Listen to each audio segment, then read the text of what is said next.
Well, I use mixed methods, so I think that you have to be very clear on what you're going to be looking at and what's going to be appropriate for the age range you're working with as well, which maybe with adults, maybe with children.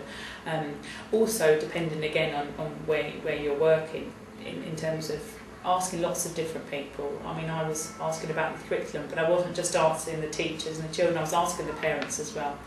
And that's really good, because then that just shows that you've got different aspects from different people, which backs up your data really. Because I was doing questionnaires for children, teachers and parents, I piloted with all of them.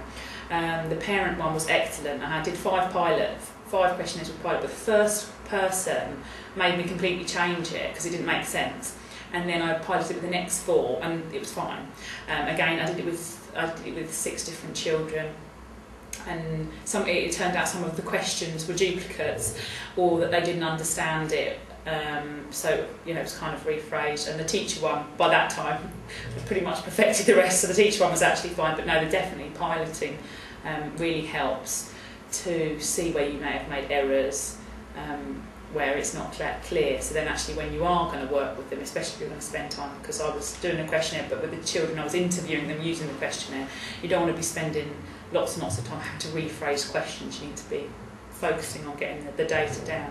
So no, that really helped me. The methods I used were interviewing children and using a voice recorder. So they were only semi-structured, they were relatively informal. I had to do lots of reading about that actually, because I found that it was much more difficult than I thought it would be. That I had my framework of questions, but as I listened back to my recording, I asked umpteen other questions, and I found that I was narrowing the children down too much.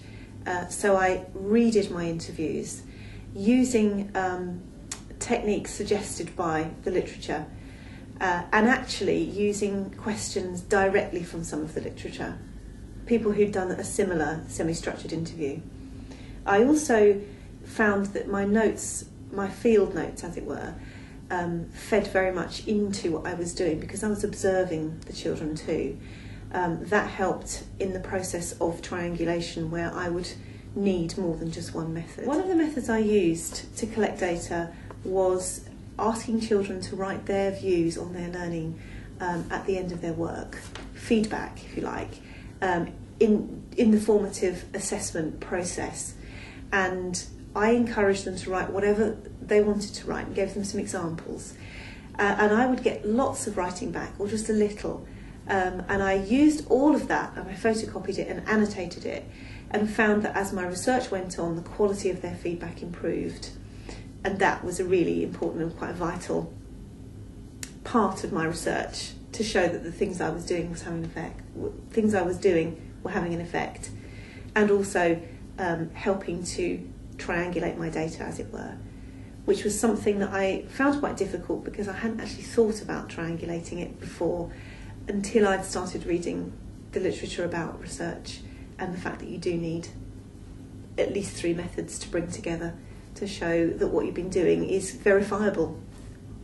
I think in terms of the data methods, I mean, your research instrument, if you decide to use questionnaire, or probably using the interview, or a mixture of the two, you have to have some clear structure to follow, because I think if the questionnaire is overloaded, then the problem is going to come in later on when you decide to analyze it. So it's got to be something which is very straightforward, and in a friendly language to the audience that needs to answer that, so you don't have to lead them on into some of the answers. And then clearly, if you have to do an interview, look at the time frame you've got, and if you have to use a semi-structured questionnaire to enable you get the requisite sort of information to so I think basically you again need to have some framework within which you collate the data. So.